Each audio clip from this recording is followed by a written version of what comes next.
थियो शुक्रबार पर्थ्यो र अनि शनिबार सब्बात। जहिले यहुदीहरूको हरेक साल जब यो अखमेरी रोटीको चाड आउँछ त्यति बेला दुईवटा विशेष सब्बात हुन्थ्यो। सब्बात भनेको अरू होइन, आराम हो, होलिडे, आरामको दिन। त्यसकारणले गर्दा यहुदीहरूले त्यो शुक्रबार र शनिबारलाई चाहिँ सब्बातको रूपमा उनीहरूले मान्ने गर्थे र आइतबार दिन। अनि येशू ख्रीष्ट पाम सन्डेको दिन उहाँ बेथानीदेखि उहाँ यरुशलेम आउनुभयो। अनि उहाँले यरुशलेममा उहाँ 3 दिन रहनुभयो। अनि सम्भवत बुधबारको साँझ उहाँले पासओभर अथवा निस्तार चाडको पर्व आफ्नो चेलाहरूसँग लिनुभयो। अनि त्यो साँझ उहाँ पक्रा पर्नुभयो। र उहाँलाई 14औं निसान महिनाको 14औं दिन यो तयारीको दिन थियो। अनि यो तयारीको दिन अर्थात् बिहीबारको दिन उहाँलाई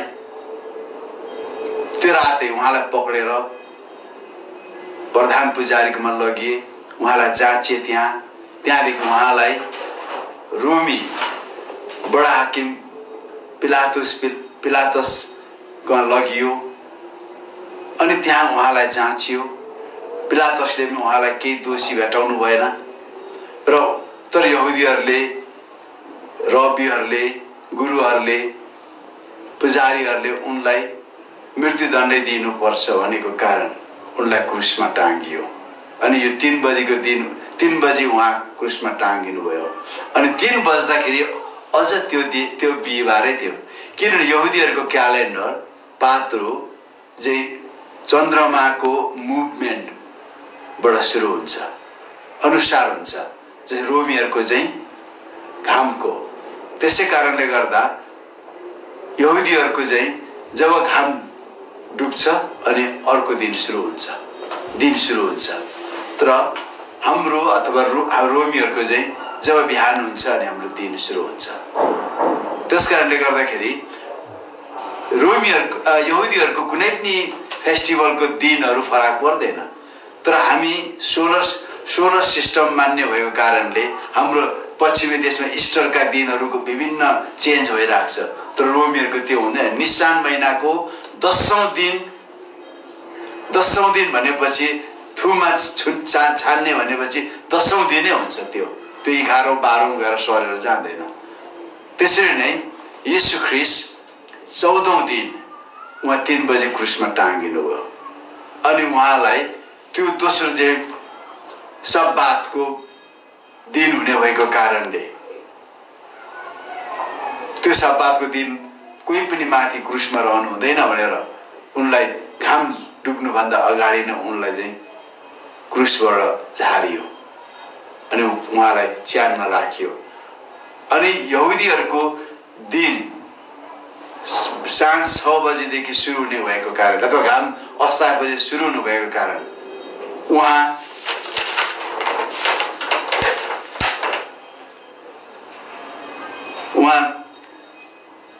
पहिलो दिन शुक्रबार 6 बजे अथवा घाम झुल्क अस्ताएपछि उहाँ रहनुभयो। शुक्रबारको दिन रहनुभयो। अनि शनिबारको रात रहनुभयो। शनिबारको दिन रहनुभयो। अनि आइतबारको रात रहनुभयो र आइतबारको बिहान उहाँ मेरमेरेमा बाउरी उठ्नुभयो।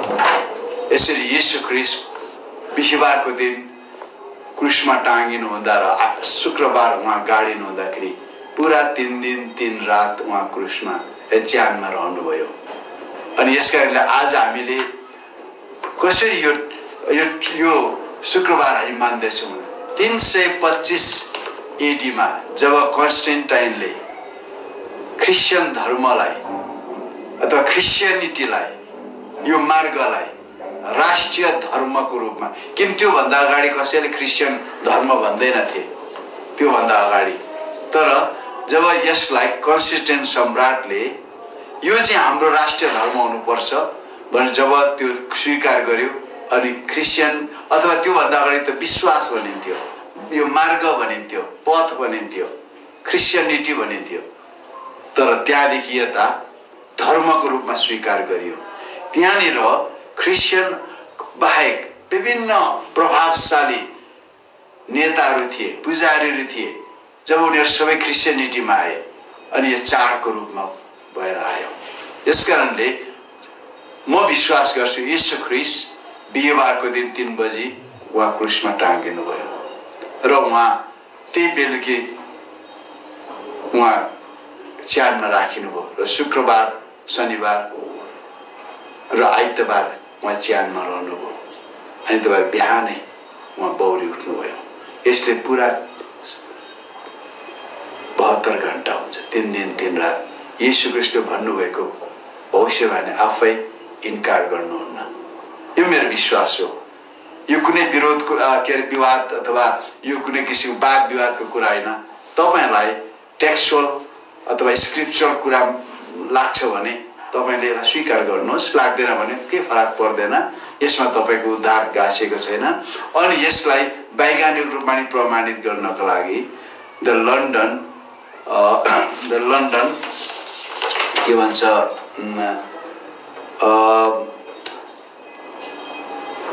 यसलाई प्रमाणित गर्नका लागि द लन्डन रोयल अब्जर्भेटरी भन्ने संस्थाले यसलाई चुनौतीको रूपमा लियो। उनीहरूले ट्रेस ब्याक गर्न थाल्यो। यो अब्जर्भेटरी भन्नाले यो एस्ट्रोलोजिकल संस्थान जस्तो हो। यिनीहरूले प्लानेटको मुभमेन्टहरू, दिनको साल समय बदलिने कुराहरू ट्रेस ब्याक गर्दै लाँदा उनीहरूले बिहीबारको दिन 14औं निसान महिनाको 14 दिन पास ओभर परेको उनीहरूले पत्ता लगाए। अनि पास ओभरको दिन, निस्तार चाडको दिन येशू ख्रीष्ट क्रुसमा टाँगिनु भयो। आज बिहीबार येशू ख्रीष्ट क्रुसमा टाँगिनु भयो। यो द लन्डन रोयल अब्जर्भेटरीको पत्ता हो। उनीहरूले थाहा गरेको। त्यसकारण ऐतिहासिक अनि धर्मशास्त्रीय र यहुदी प्र्याक्टिस यी सबै कुराले येशू ख्रीष्ट बिहीबारको दिन निस्तार चाडको थुमाको रूपमा उहाँ हाम्रो निम्ति बलिदान हुनुभयो भन्ने म विश्वास गर्छु।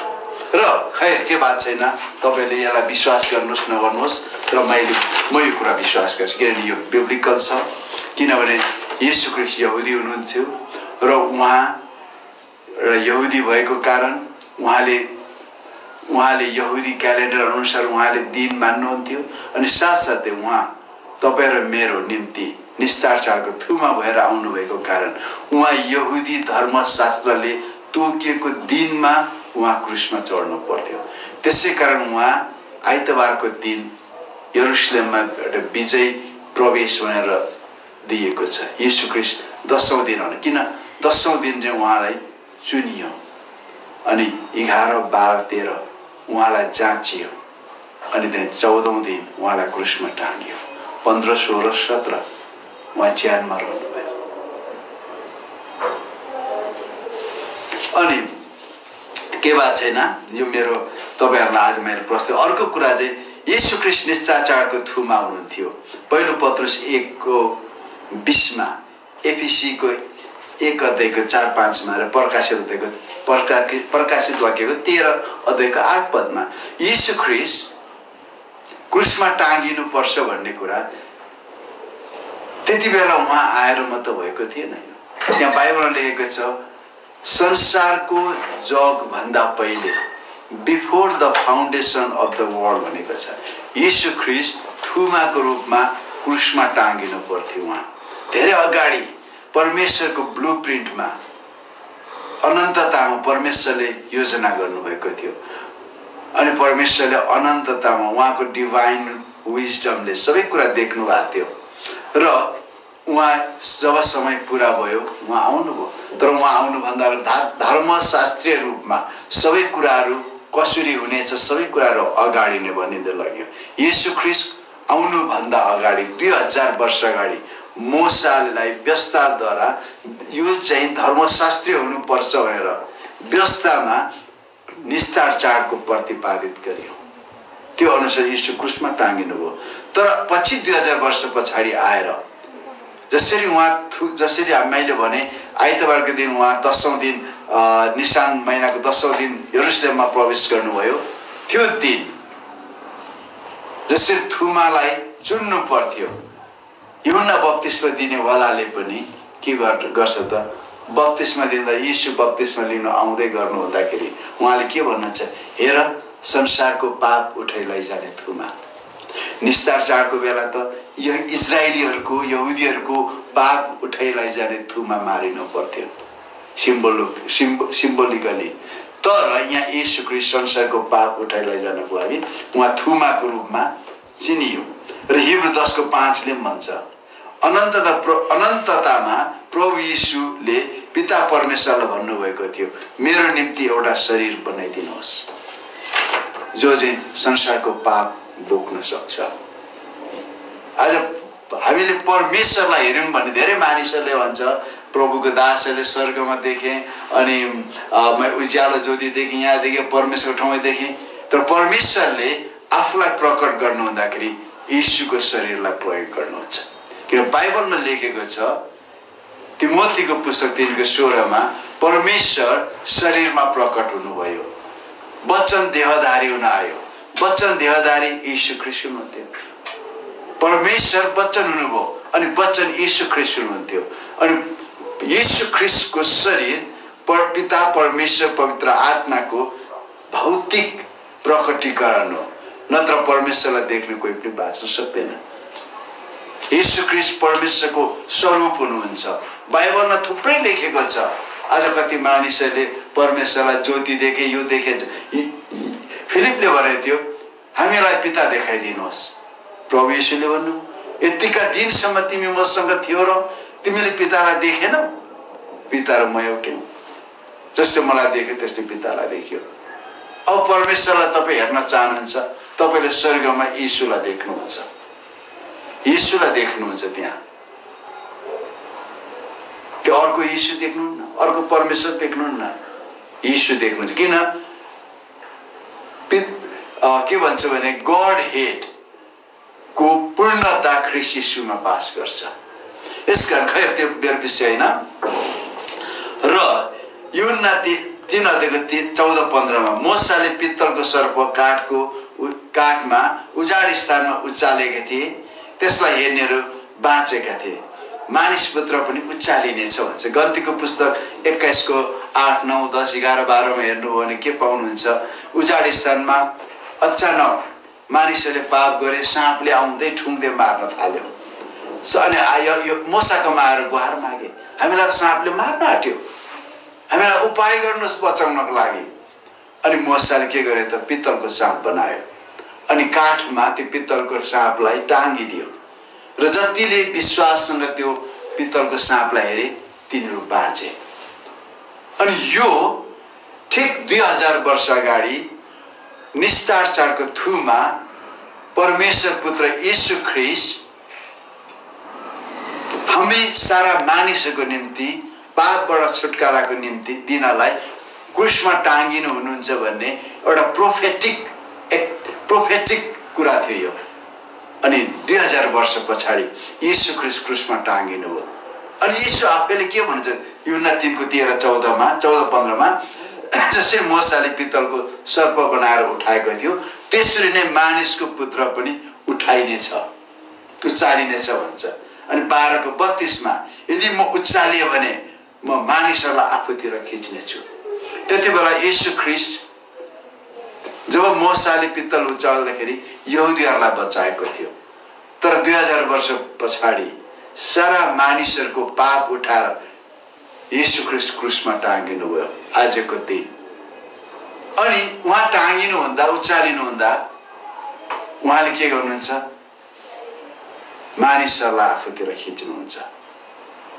12:32 उहाँले एउटा कुरा याद गर्नुहोस्। अब त्यो प्रोफेटिक कुरा, भविष्यवाणी कुरा पूरा भयो। अब उहाँले अर्को प्रोफेटिक कुरा भन्नुभएको छ, त्यो तपाईँ र मेरो निम्ति।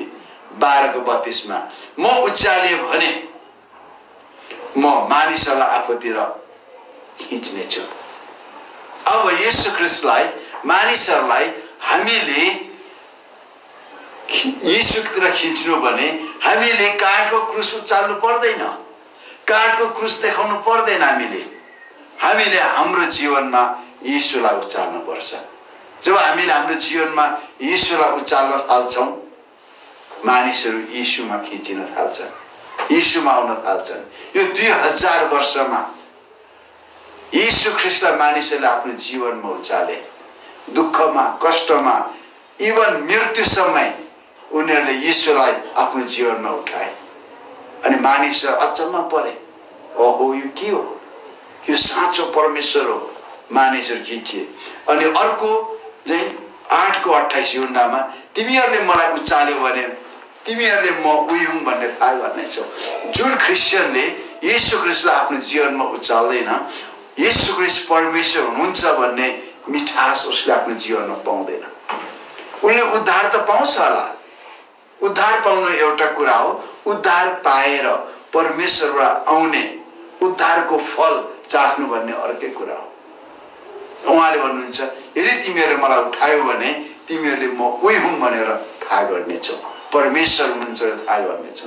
दुईटा कुरा, एउटा उचाल्यौँ भने हामी संसारलाई प्रभु यीशुमा खिच्न सक्छौँ, अर्को उचाल्यौँ भने उहाँको ईश्वरत्वको फल हामी चाख्न सक्छौँ, उहाँसँग समीपमा आउन सक्छौँ।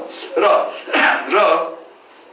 अझ के भयो भन्ने कुरा म यशायाको पुस्तकबाट यहाँहरूलाई पढेर म सुनाउँछु। यो नै मेरो अन्तिम हुनेछ, कति मिनट रह्यो। अनि हाम्रो समाचार कसले विश्वास गरेको छ र परमप्रभुको बाहुबल कसलाई प्रकट गरियो। उहाँको सामु कलिलो बोट जस्तो सुक्खा जमिनबाट निस्केको जरो जस्तो बढ्यो। उसित हामीलाई आकर्षण गर्ने केही सुन्दरता न त महत्त्व नै थियो, उसको अनुहारमा हामीलाई मन पर्ने केही थिएन। क्रुसमा येशू ख्रीष्ट त्यति साह्रो क्रुस पारिनु भएको थियो।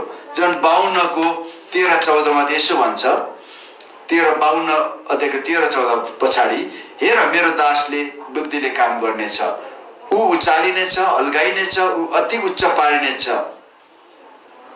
क्रुसमा उचालिनेछ, अल्गाइनेछ र अति उच्च पारिनेछ। र जसरी उसदेखि धेरैजना व्याकुल थिए, उसको अनुहार चिन्नै नसकिने गरी र उसको चेहरा मानिसको भन्दा पनि कुरूप बनाइएको थियो। उहाँलाई क्रुसमा किन उहाँ त्यति कुरूप हुनुभयो? किन सारा मानिसहरूको पाप उहाँले सोच्नुभयो, श्राप सोच्नुभयो। अनि यहाँ के भन्दछ भने त्यहाँदेखि त ऊ मानिसहरूबाट घृणित थियो र इन्कार गरियो, अफसोसमा परेको मानिस र कष्टसित परिचित। ऊ त्यो जस्तो थियो जसलाई देखेर मानिसहरू आफ्नो मुख फर्काउँछन्। ऊ घृणित थियो र हामीले उसलाई केही मोलको गरेनौँ। येशू ख्रीष्टलाई जब क्रुसमा टाँगिँदाखेरि सबै मानिसहरूले डाकु, अपराधी, देशद्रोही, विद्रोही, राज्यद्रोहमा परेको यस्तै विभिन्न ग्रुपमा म त उनलाई देखेँ। उनलाई त्यसरी सबैले घृणा गरे, थुके, मुन्टो हल्लाए, टाउको मर्के उसलाई जिस्काए भनेर बाइबलमा लेखिएको छ।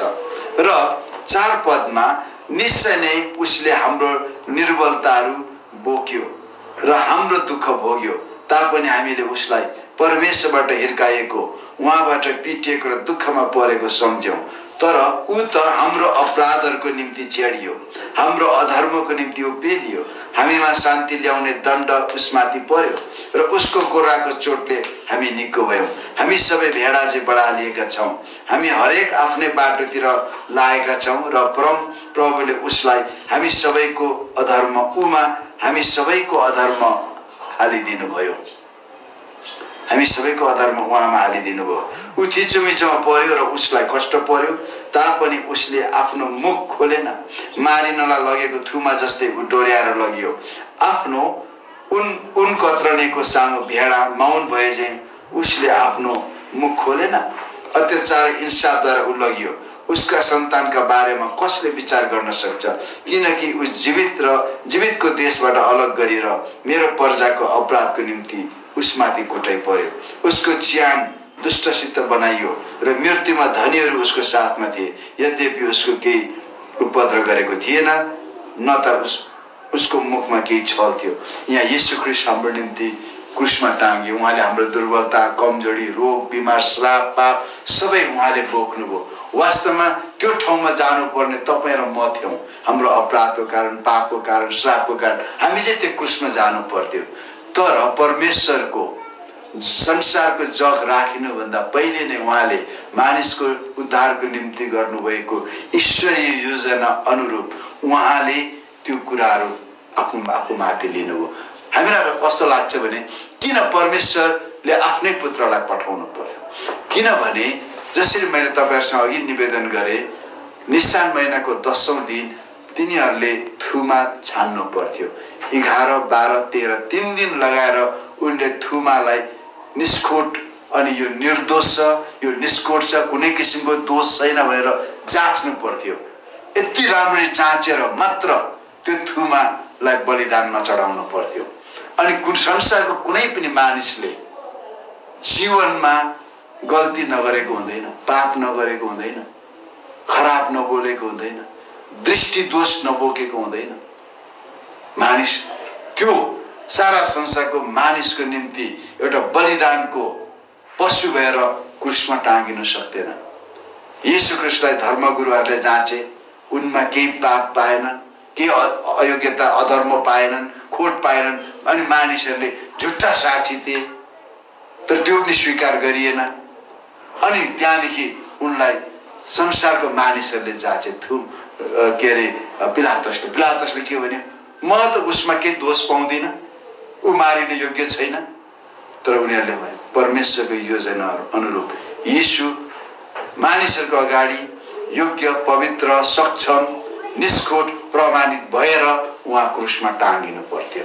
येशू यसरी परमेश्वर पुत्र मात्र एउटा निर्दोष भएर सारा मानिसको प्रतिनिधि भएर क्रुसमा टाँगिन सक्थ्यो। त्यसकारण उहाँले मात्र हाम्रो पाप र अधर्म क्षमा गर्न सक्नुहुन्छ। र उहाँ एकदमै उहाँले हाम्रो पापहरू सबै उहाँले आफूमाथि लिनुभयो, हाम्रो पापको मूल्य चुकाइदिनु भयो। र यहाँ भनेको छ परमप्रभुले उसमाथि हामी सबैको अधर्म हालिदिनु भयो। हामी चाहे जुनसुकै धर्म मान्ने किन नहौँ, जुनसुकै जाति किन नहौँ, तर हामीलाई बनाउने ईश्वर एउटै मात्र हुनुहुन्छ। र सबै मानिसले एउटै प्रकारको पाप गर्छ।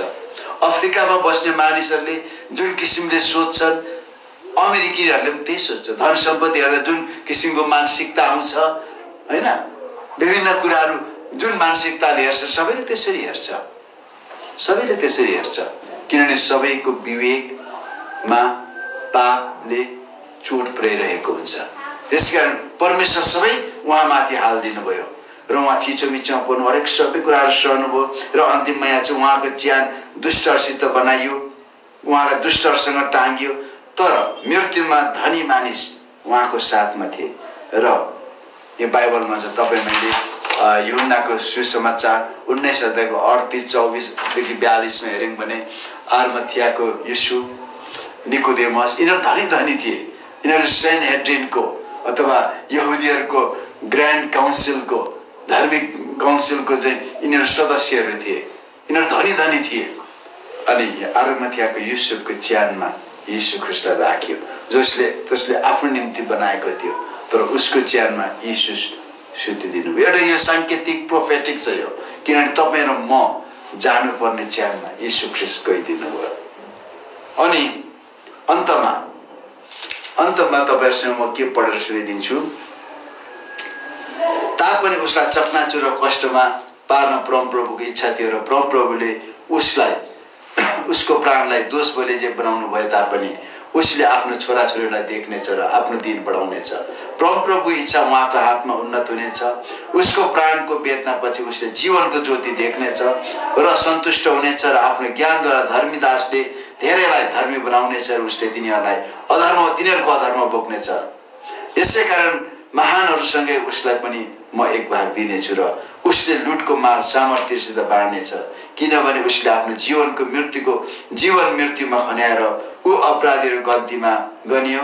अनि किनकि उसले धेरैको पाप बोक्यो र उसले अपराधीहरूको निम्ति मध्यस्थता गर्यो, धेरैको लागि धर्मी तुल्याउनेछ।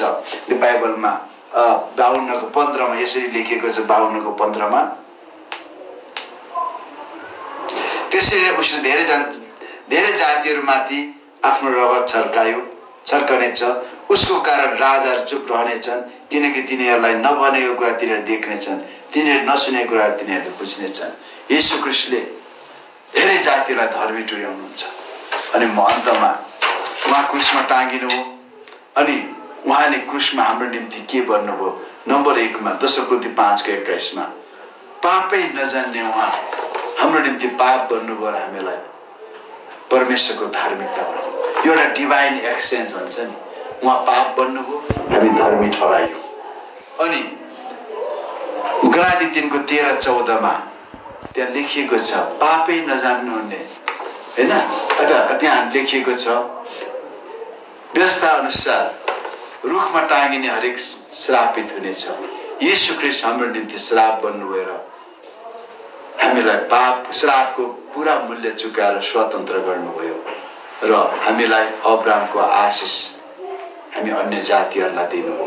यो दुईटा डिभाइन एक्सचेन्ज, श्राप बन्नुभयो, हामीलाई आशिष दिनुभयो, अब्राहमको आशिष दिनुभयो। अब्राहमको आशिष के त? हामी उत्पत्ति 12:2-3 मा जानुपर्छ। म तिमीलाई श्राप्नेलाई म श्राप दिनेछु, तिमीलाई आशिष दिनेलाई म आशिष दिनेछु। यो अब्राहमको आशिष हो, त्यो हामीले पायौँ।